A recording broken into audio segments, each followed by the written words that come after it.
Once again, the Magic get off to a slow start. They leave the door open and they drop a winnable game. While the lack of precision continues to keep the Magic from realizing their potential. Plus Jalen Suggs since his return today on Locked On Magic.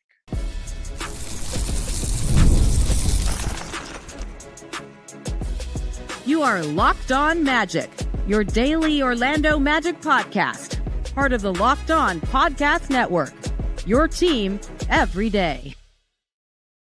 And you are indeed Locked On Magic. Today is February 2nd, 2026. My name is Philip Rossman-Reich. I'm the senior writer over at OrlandoMagicDaily.com, credentialed member of the Orlando Magic media since the 2012 season. On today's episode of Locked On Magic, the Magic's lack of precision, the lack of focus, the lack of just staying in the game continues to haunt them, whether it's the start, whether it's flagrant fouls, whether it's complaining at the refs. The same thing is holding the team back, why the Magic weren't able to take a winnable game against San Antonio Spurs.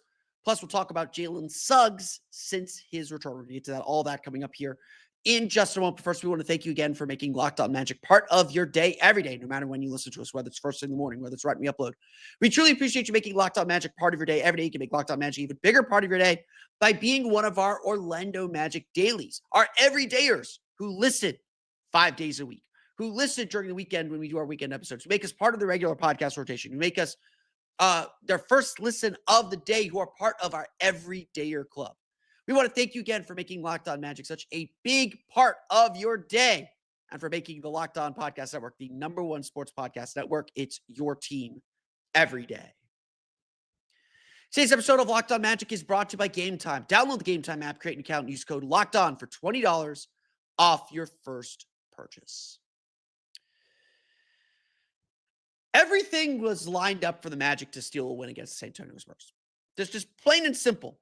Everything was lined up for them to win this game.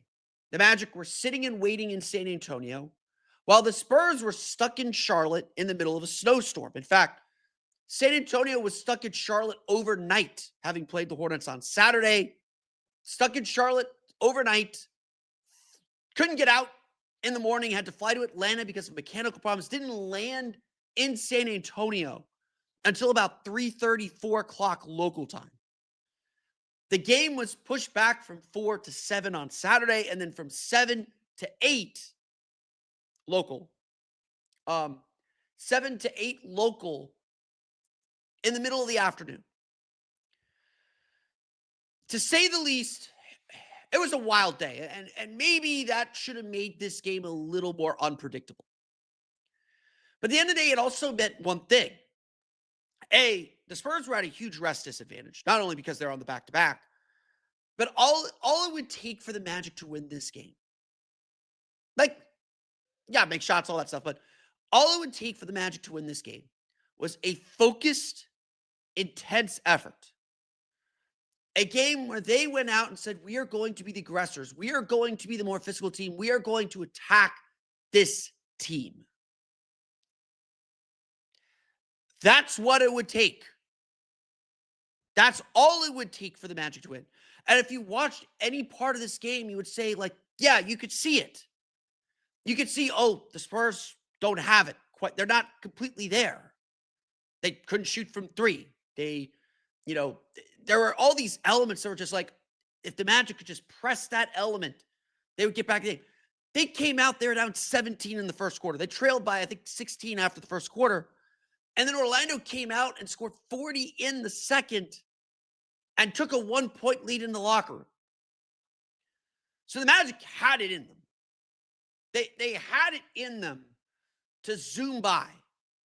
And what did they do in that second quarter? Why did the Magic take the lead in the second quarter? Well, Jonathan Isaac and Noah Penda were just balls of energy, just attacking defensively, making life miserable for anyone they were guarding, including Victor Wembanyama. They made plays. They were first to the ball. They got the ball. They knocked San Antonio off kilter.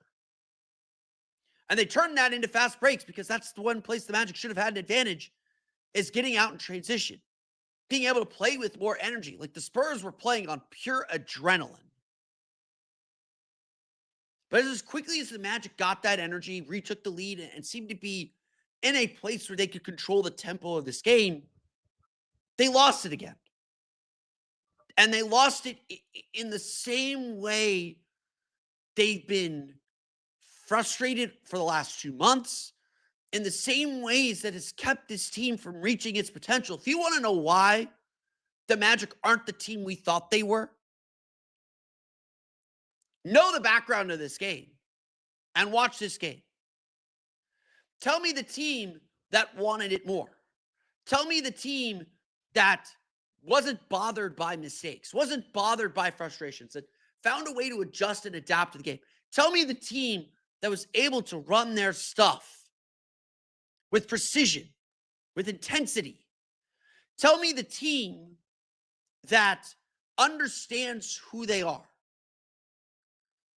Like, Desmond Bane had a pretty illuminating press conference after the game, and look, he's been a resource for us in the media. He's a guy that we know we could go talk to, and he will give us real answers and no BS, no excuse answers. He's not out there throwing the coaches under the bus. He's putting the responsibility on himself and his teammates. And again, we didn't come out ready to play. We were lax. We were lax on defense. We didn't have the right intensity at the start. And that's all true.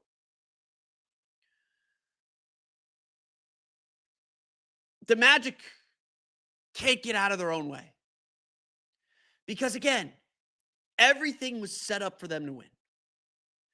Orlando was in this position where they should have won this game. Instead, they turn it over 15 times for 17 points. While San Antonio turns it over 17 for 23, like again, San Antonio opened that door. Orlando is not a team that turns it over 15 times. They are a low turnover team. They give up 17 second chance points. And sure, some of that is just Victor Wembanyama being Victor Wembanyama. Although Victor Wembanyama didn't have any offensive rebounds. Keldon Johnson had 3. Luke Cornett had 2.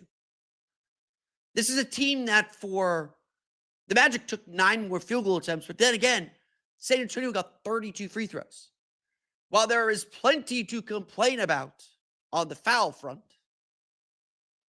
you don't get 32 free throws by accident. The Magic fouled them. They were bumping. They were late. You know, again, Victor Wembanyama stuff, he had 15 of the Spurs' 32 free throws. So it was a lot of Victor Wembanyama, just not being able to be physical with him. And that started at the beginning when Wendell Carter picked up 2 quick fouls against him. It was a game where the Magic let the frustrations about the fouling, because Orlando only had 15 free throws, get the best of them. It was a game where the Magic were unable to kind of get out of their own way. Let's say it plainly and clearly, like, Orlando is good enough to beat these quality teams. But the difference between the good teams and the bad teams, or the good teams and the mediocre teams, and right now, let's just say what it is. The Magic are a mediocre team.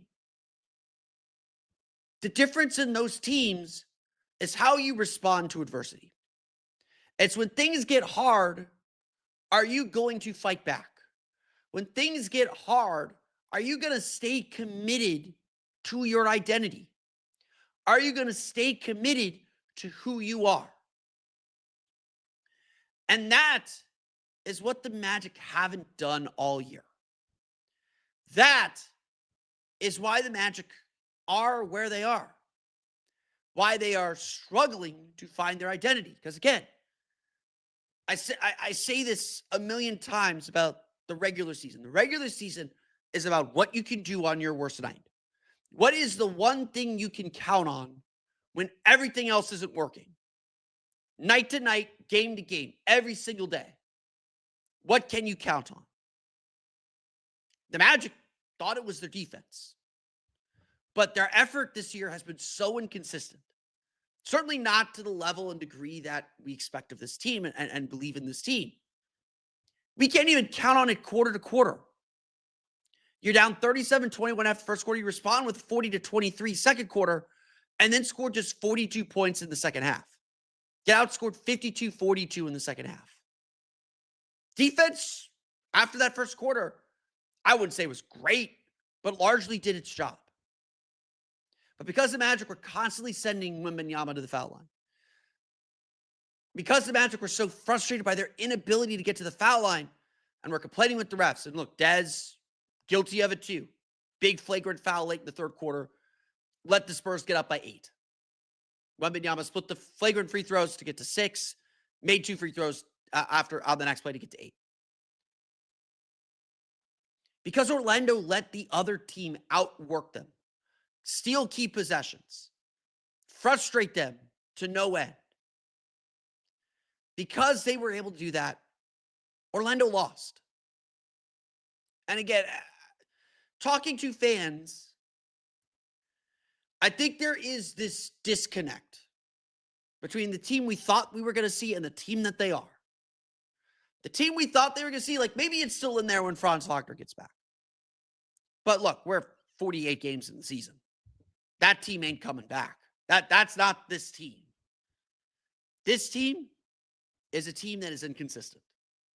Talented, extremely talented, but inconsistent.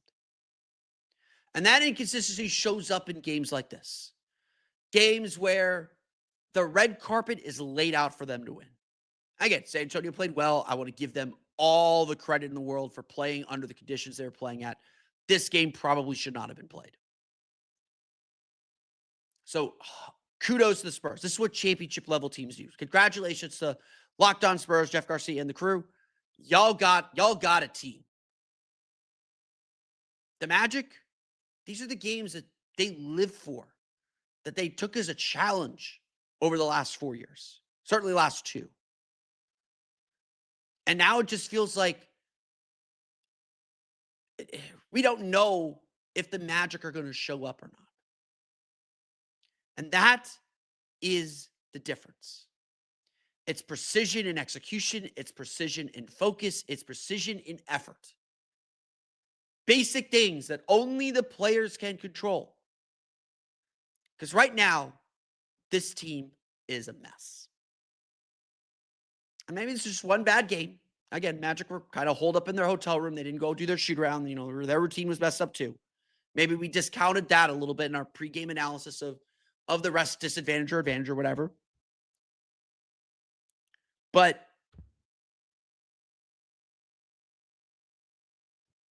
this can't happen if you're going to be the team the Magic thought they were going to be. One of the problems in this game, though, had nothing to do with the effort.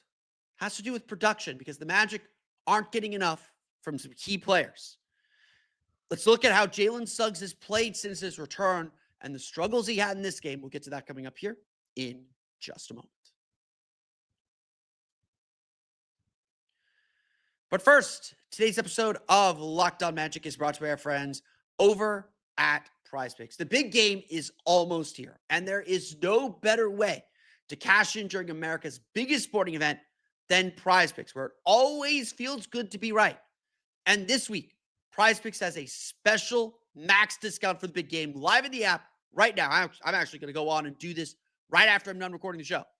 Drake May just needs one passing yard for the max discount to win. Add another player to your lineup, and if your pick hits, you can cash in. PrizePicks is super simple to use.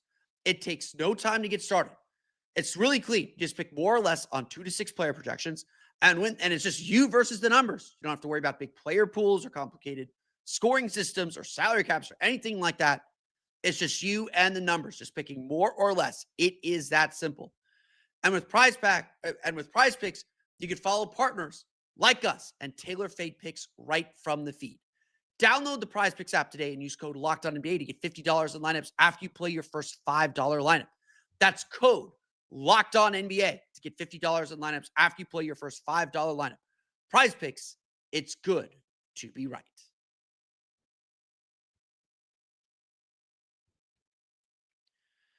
It is trade deadline week. We already had one big deal at the deadline involving a Magic rival. We'll talk about that tomorrow. But we want to give you a free month to get you ready for the trade deadline of our new Everydayer Club to help you get ready. If you need a group chat to keep up with the chaos, join ours. The Everydayer Club gets you access to a group chat on Discord just for Magic fans. Plus, national chats where you can hang out with fans from across the league. I'm always in there during games. Ask me questions. I had someone asking me questions throughout the game. I'm there to chat throughout the game, and I'm also providing my 3 thoughts after every quarter exclusively in the Discord channel that's not going up on my public feeds. You also get ad-free versions of the show. And if you sign up by the trade deadline on February 5th, you can use code DEADLINE to get your first month free. Tap the link in the show notes to learn more. One of the big factors in this game, and look, at the end of the day, it's about making and missing shots. Again, like the point of the game is to put shots in the hoop. And look, the Magic were not good enough to win tonight. They just simply were not good enough to win Sunday night against a good Spurs team. Even with the travel thing, even with all that stuff. Or, look, San Antonio shot 8 for 29 from 3. They shot 22 of 32 from the foul line. So just a lot of free throws. They got the free throw volume, but they missed 10. That door was wide open for the Magic to win if the Magic could execute with, again, any precision. 15 turnovers is too much for the way this team plays. 15 free throws is not enough for the way this team plays. San Antonio won the paint 52-48. So again, Magic really struggling to force the Spurs into the kind of shots that they will miss because they are on the crazy travel that they are on. Again, door was wide open for them to win this game. Again, I want to give all the credit to San Antonio. They're playing hard, bringing energy from the start. They got burnt out a little bit, and Orlando just kept giving them a hand up and letting them back in the game and letting them back into control of this game. And look, Victor Wembanyama is really good. He is a really good player. It reshapes the floor in ways that you certainly wish Paolo Banchero could. And look, Paolo had, and we'll get to Paolo in the third segment. I want to talk today about Jalen Suggs, because at the end of the day, it's about making shots, and you need your key players to play well. It's not rocket science. For however you want to describe Victor Wembanyama's game, I thought the Magic did a decent job on him. He still had 25 points. He shot 7 for 13 from the floor, 8 rebounds, 4 steals, 5 blocks, and 2 turnovers. I mean, that is Victor Wembanyama. So the Magic need and again, still a chance to win. Do not get me wrong. I still believe the Magic should have won this game. But it's hard to win when your best players don't play well. And really 3, but 2 key players for this Magic team offensively simply didn't shoot the ball well. Like, got the shots that you would want from them, like checked all the boxes, and they didn't make shots. So on one hand, like, this game was a lot of the same problems the Magic have had for forever. But on the other hand, it just may not have been their night. Again, no excuses, like find a way, but this probably wasn't their night. Anthony Black was 4 for 12, 2 for 5 shooting, 11 points. Had 2 turnovers. Jalen Suggs was 2 for 13, 1 for 6 from 3, 6 rebounds, 6 assists, 4 turnovers. Only had 5 points in the game. Jalen Suggs played 32 minutes. So his minutes have continued to creep up. Second game playing more than 30 minutes. Played 33 on Friday against Toronto. And he's played 5 games now since coming back. In the 4 previous games, Suggs has been averaging just 10.8 points per game, shooting 33.3% from 3. He's 5 for 24. That's 20.8% from 3, 38.5% effective field goal percentage, and only 7 free throw attempts, 6 for 7 from the foul line. In 4 of the 5 games since his return, the Magic have a negative plus-minus. They're plus 13 in the game against Toronto, but against San Antonio on Sunday, Orlando was minus 15. Not the worst on the team. And we'll get to that in a minute. But the bottom line, and some of that is like Suggs was on the floor when they came back in the second quarter, but the bottom line is this. We thought Jalen Suggs was like a skeleton key to unlock so many things about this team. We thought he was critical. Just a really critical player to making things work, to making this team just function. And the numbers back that up. It's like a plus 10.8 net rating, with Suggs on the floor. Like, it's just like everyone plays better with Suggs on the floor. Like, he still provided plenty of defensive energy in this game. He's still, they still got something from Suggs. But clearly, it's not that simple. And look, he's 1 week, a little bit more than a week since coming back, 5 games since coming back from an MCL contusion that kept him out for a pretty long time. And you do need to give players grace to get back into shape and get back into playing shape. That is still the truth. You still need to give him just that little bit of grace. But the fact of the matter is this too. He shot 2 for 13 in the loss at Cleveland.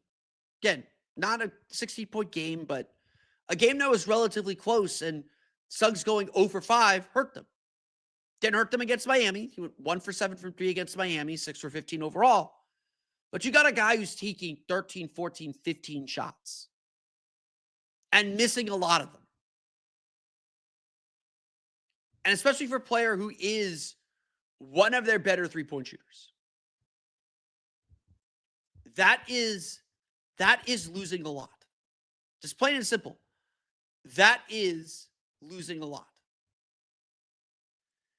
And looking at things from this perspective, the Magic were killing teams, killing them with Suggs on the floor before his injury. In the last 5 games, and that includes Sunday, the Magic have a minus 10.1 net rating with him on the floor, a 108.4 offensive rating, 118.5 defensive rating. This is not like a statement of, oh, they need to bench Suggs or they need to go in a different direction or it's time to give up on Suggs. No, we know what Jalen Suggs is about, and he's still mostly doing positive things. They haven't posted the advanced box score yet, but, again, like, he's still mostly doing positive things. But the process of getting him back up to speed is certainly taking a little bit longer. It's certainly not happening as immediately as everybody wants it to. And as much as it is all these intangible things, and it is all these other things, and it's saying like, oh, the Magic aren't nearly as aggressive, or they aren't this, that, or the other thing. Like, there are a lot of reasons why the Magic have struggled. And look, a lack of precision, a lack of intensity on defense, like doing the basic things. Like, yeah, these are all problems that have been happening even when Suggs was on the floor, but Suggs was just so in tune and so chaotic that it didn't matter.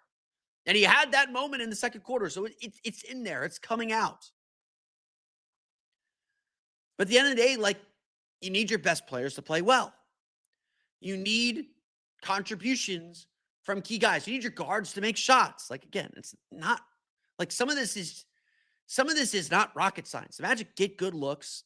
They don't always execute. Like, they do look clunky at times. I'm not going to say they're perfect, but a lot of times they get good looks, they execute, and they miss shots. And you could see and feel the frustration growing, and that's part of their problem too. At the end of the day, if Suggs shoots a decent percentage, if he's 5 for 13 or 6 for 13, just hovering a little bit below 50%, it completely changes the game that was close for most of the game. If he's 2 for 6 from 3, just even one more 3 changes so much. But right now, the Magic have to work their way through some inconsistency from their best players. And look, would Franz Wagner come back and put him back in a more favorable offensive role where they don't need to rely on his shooting as much? Absolutely. But in a game where Wendell Carter was in foul trouble and couldn't make a shot to save his life, when Anthony Black had a poor shooting night, when Paolo was struggling to get to the basket with Wembanyama's presence there, and struggling to make the shots that he's relied on a lot for the last month, when the Magic as a team are struggling to get to the foul line, you're knocking down dominoes that the Magic need, and that makes it more important that you're getting something from Suggs. You need patience. Like, no one's bailing ship. No one's giving up. But Jalen Suggs hasn't been the cure-all that I think a lot of people hoped he would be. It's still a process, and of course it's a process. But the Magic are still looking to get a little bit more. Let's run through the rest of the box score. We'll talk about the rest of the team, how they performed. We'll get to that coming up here in just a moment. But first, today's episode of Locked On Magic is brought to you by our friends over at Game Time. There's nothing like being in an NBA arena. The crowd, the energy, the moment. Getting tickets, though, that part hasn't always been so simple. That's why Game Time has become the go-to app for scoring tickets, fast, without the hassle. It puts the advantage back where it belongs, with the fans. You can pull up the Game Time app, pick an upcoming NBA game, and have your tickets locked in within minutes. You can see the all-in price upfront, so there's no surprise fees at checkout, and you'll be able to see your view from your seat with their digital view of the court, of the field, the stage, whatever you're going to see. With great last-minute options too, NBA tickets show up at solid prices, even right up to until tip-off. Take the guesswork out of buying tickets with NBA Game Time. With Game Time. Download the Game Time app, create an account, and use code LOCKEDON for $20 off your first purchase. Again, that's code LOCKEDON, LOCKEDON, for $20 off. Download the Game Time app today, and remember, it's gametime.co, not .com. Today's episode of Locked On Magic is also brought to you by our friends over at BetterHelp. February can be a lot. Flowers, candy, stuffed animals, and so much talk about relationships. It can honestly feel like everyone else has it all together in their love life. But here's the truth.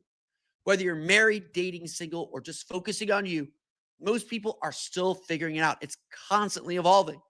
And no matter where you are in your romantic journey, therapy can help you find your way.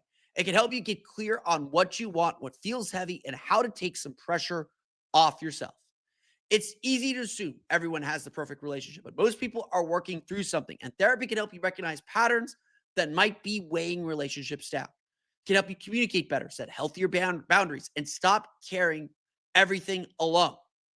It reminds you that you're not behind. You're right on time, right on your time. BetterHelp is licensed therapists in the U.S., and they do the initial matching work for you so you can focus on your goals. And if you want to switch therapists, you can do that at any time. Sign up and get 10% off at betterhelp.com/lockedonnba. That's BetterHelp, BetterHelp.com/lockedonnba.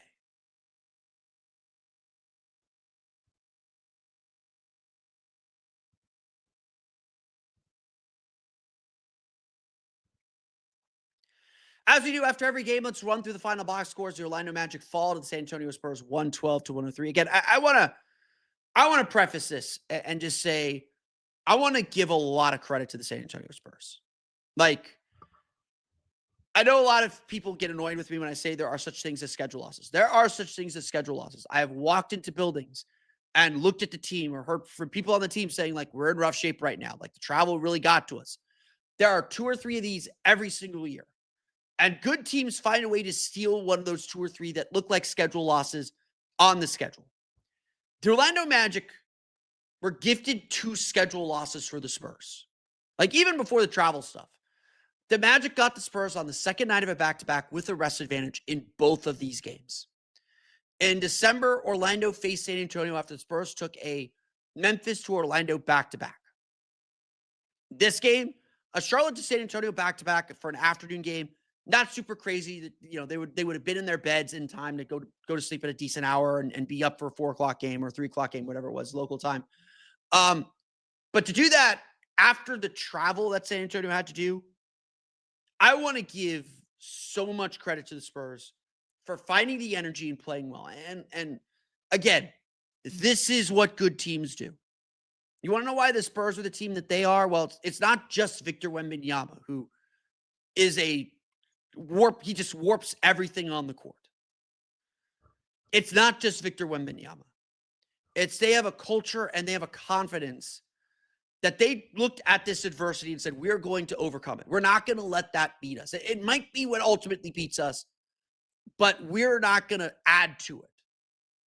And again, like, that's the difference between the Magic and the Spurs right now.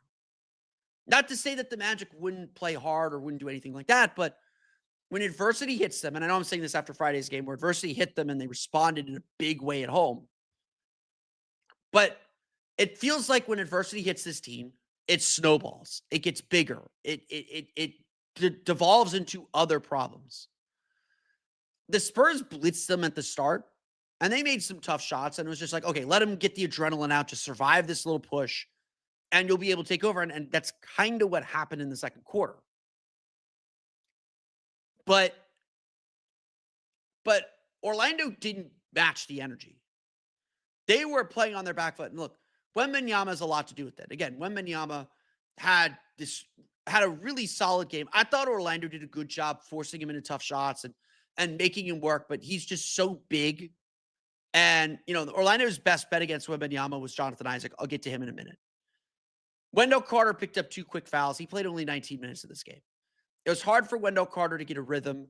He had 2 points, 2 rebounds. Again, just didn't play enough. He was 1 for 7. He missed a couple bunnies early in the third quarter. And it was just not his night. Just not his night. It was a bad night for him. Wemby's a tough matchup for him because he's strong. He'll push him off the spot, but it's tough for him to challenge shots because he's just not a leaper. And that's not his job. And, we can have that debate. I think we'll have it in the offseason about whether it's time to think about finding a leaper and a rim protector. Wendell Carter has been solid this year. Like, I'm not going to complain about Wendell Carter. He had a bad night. And if I had a bone to pick with Jamal Mosley and any decision that he made in this game, I would have gone back to Jonathan Isaac. I'll get to Isaac in a minute. But again,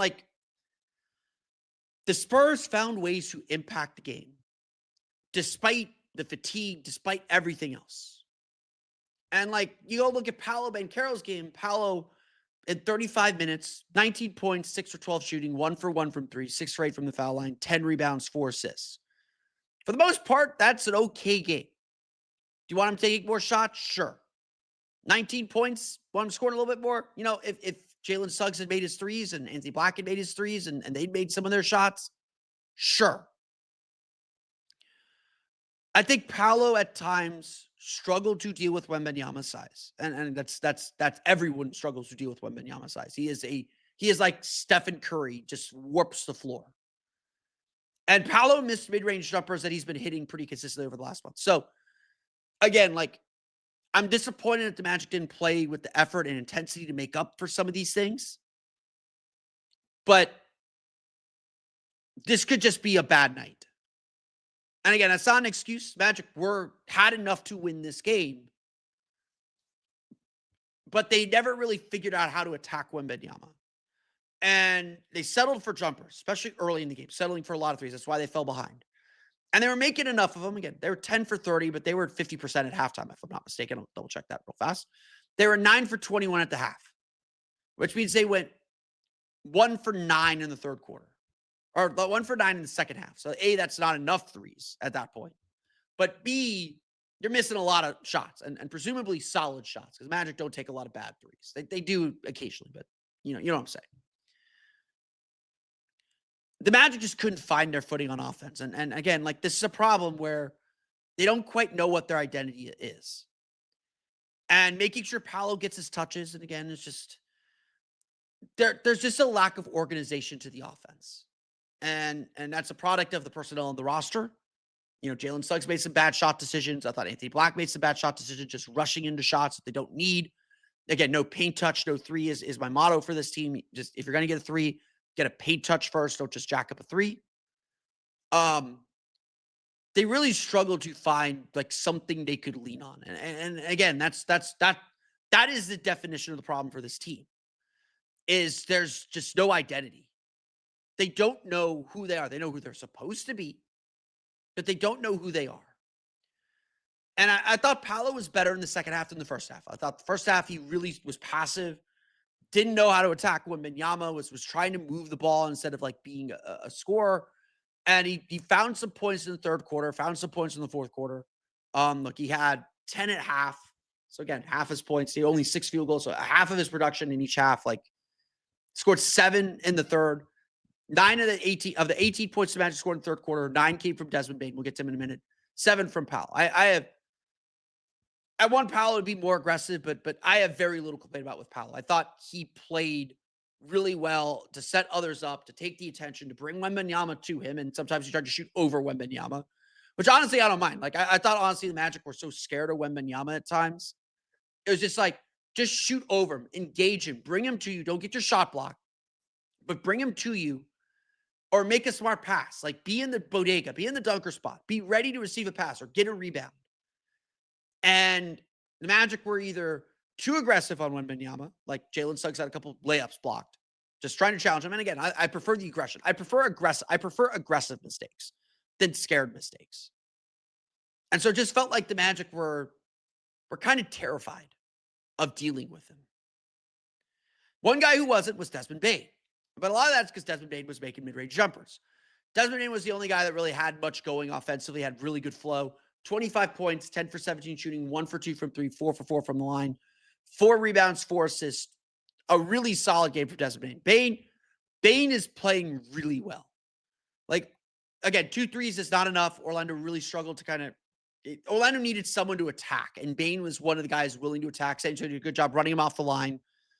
But I have no complaints about Desmond Bane's offensive game, at least. He was getting downhill, was aggressive looking for a shot, was creative finishing around Wembanyama. Like, really, really good game. And I hate wasting these games for Desmond Bane, but Bane right now is delivering everything the Magic could hope for. Like, again, Friday's game was like the three-pointer finally coming around. Didn't get the threes, but again, he's shooting like 50%, better than 50% from three since January 1st. Like, he is shooting it really, really well. And Orlando is looking to feed him more. So I thought a good game from Desmond Bane. Talked about Jalen Suggs already, 2 for 13, 1 for 6, 5 points. Anthony Black, 4 for 12, 2 for 5 for his 11 points. If Franz Wagner plays in this game, not just forgetting like the matchup stuff and how that changes the dynamics on the court. If Franz Wagner plays in this game, I think the Magic win. And like injuries are a thing. And Suggs and Black, for as good as they can be and as good as they are inconsistent, and they can have games like this where they just really struggle to shoot and really struggle to make an impact. And look, if you do this against a bad team, like, we'll see the Nets on Thursday. If you do this against the Nets, you probably still win. Like Paolo's probably enough to get you by with the Nets. And like, again, Paolo probably has a 30-point game if Wemby's not sitting there like spooking him a little bit. But if you have Franz, it just changes everything because he's so reliable for his 20 points or 20 plus points. Like the Magic are missing that consistent third scorer next to Paolo and Bane, and Bane can be up and down. Like Paolo's been good over the last month, so I'm not throwing aspersions. It wouldn't shock me. It wouldn't completely shock me if Paolo is the injury replacement for Giannis in the All-Star game. Wouldn't completely shock me. But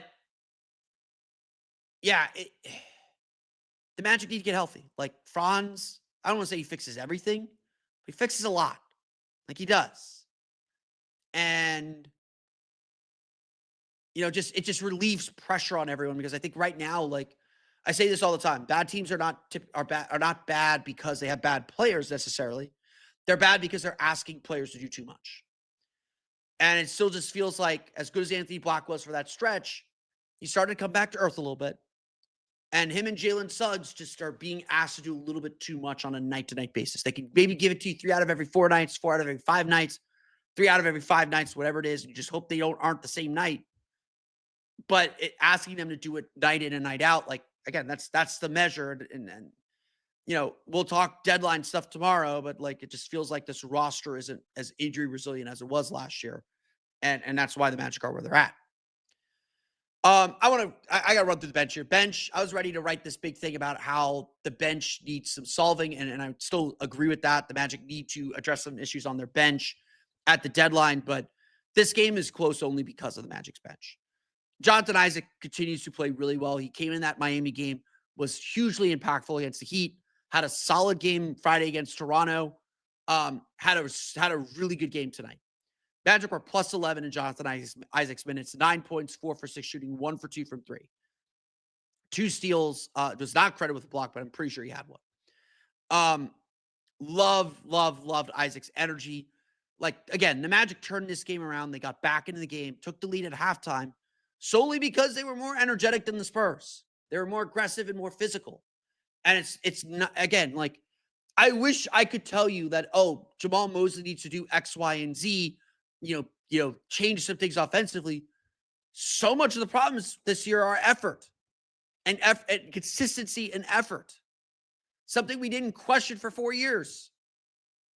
And, again, like, coach gets the axe for that, gets the blame for that, but that's not on the coach. As Desmond Bain said after the game, that's on the players. That's something the players control, and that's the only thing the players can control that the coaches can't.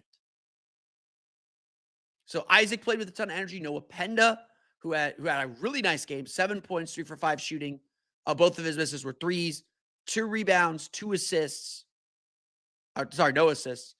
A plus, do I have that right? Plus 23 when he was on the floor. Like, Penda was really good.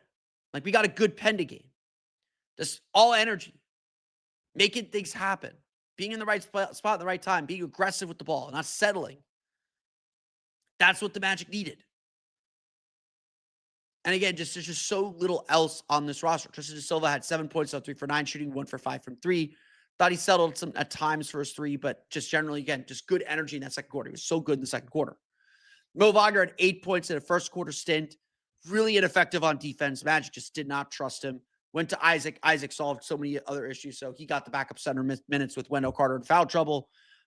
Very, very clear Mo Wagner's still working his way back from injury, so I don't want to, like Jalen Suggs, I don't want to go crazy over everything. Like, the guy was out for a year. He's still finding his rhythm, still getting into shape. He's still productive point-wise, but there's still some things that need to be worked on, including some of his scoring. He should have had a couple more points, a couple more baskets there, but he contributed. Like, I'm not saying he did. Orlando shoots just 44% from the floor. They shoot 33.3% for 3, 10 for 30, 13 for 15 from the foul line, 6 offensive rebounds. They did score on every single one, essentially. 5 for 5 on offensive rebounds. 24 assists on 40 field goals. Not great, not terrible. Did force 17 turnovers for 23 points. So the Magic's defense did do some work. You should win most games that you give up around 110 points to. So at the end of the day, it just came down to San Antonio was able to stop Orlando's 3-point shooting and force turnovers themselves. Orlando has 15 turnovers for 17 points. They shoot 50% from the floor. Again, 52 points in the paint. Only 8 for 29 for 3. They get to the foul line, though, 22 of 32. Wembanyama's 11 of 15 from the foul line. That was a huge difference in the game. This game came down to the free throw shooting. And look, I don't blame refs. If you're ever pointing at your finger at a referee, you got 4 fingers pointing back at you. So you need to execute. Orlando just wasn't aggressive or physical enough to get foul calls. Whether they should have gotten a few more, like, absolutely they should have gotten a few more. Maybe that is part of the difference in the game. But San Antonio earned their foul calls just as much as Orlando didn't get theirs. Defense has to be better. You have to do a better job finding that line, defending without fouling. Orlando was just on their back foot the entire time, the entire game. San Antonio just attacked that, and Orlando could never kind of get their footing and attack that in the same way. The Spurs defeat the Orlando Magic 112-103. The 2-game winning streak is snapped. Orlando's 25-23. We're not going to do standings updates every day quite yet. We're going to wait till the All-Star break for that, so we're almost there. But suffice it to say, Magic have big 5 games left before the All-Star break. They play Oklahoma City on Tuesday. Then a 4-game homestand heading into the All-Star break, chance to build some momentum. All 4 against teams with losing records. And not just losing records, bad teams. Brooklyn, Utah, Milwaukee. All those should be 4 wins. So I said, heading into the Miami game, in the last 8 games heading into the All-Star break, I think the Magic need to go 5-3. 6-2 feels very possible. So don't get discouraged by this game. Frustrating. A lot of the same issues we've been seeing for the last 2 months. But don't get frustrated. Maybe just a bad night. For whatever reason, just a bad night. Let's see what the Magic do against Oklahoma City. See if they can get some fight. Not expect to beat Oklahoma City. Then come home, take care of your business, and hopefully we'll be feeling a little bit better at what? That would be 29-24 at the All-Star break. Not where you want to be, but better than what it could be. The Orlando Magic again follow the San Antonio Spurs 112-103. We'll be back tomorrow. We'll get you ready for that Thunder game tomorrow, but we'll talk about trade deadline stuff tomorrow. But that's going to do it for me today. I want to thank you all again for listening to today's episode of Locked On Magic. Of course, find me on Twitter at @PhilipR_OMD and on Blue Sky at PhilipRR. You can subscribe to the podcast on Apple Podcasts, Stitcher, TuneIn, Himalaya, Google Play, Spotify, Odyssey, and all of my Stay On Low podcasts to your podcast-enabled listening device. You can check us out on YouTube as well. Just search for Locked On Magic. For the latest on the Orlando Magic, be sure to check out OrlandoMagicDaily.com. You can find us on Twitter at OMagicDaily. And for even more Orlando Magic content, be sure to check out my Patreon page, the Orlando Magic Hub, at patreon.com/Orlando Magic Hub.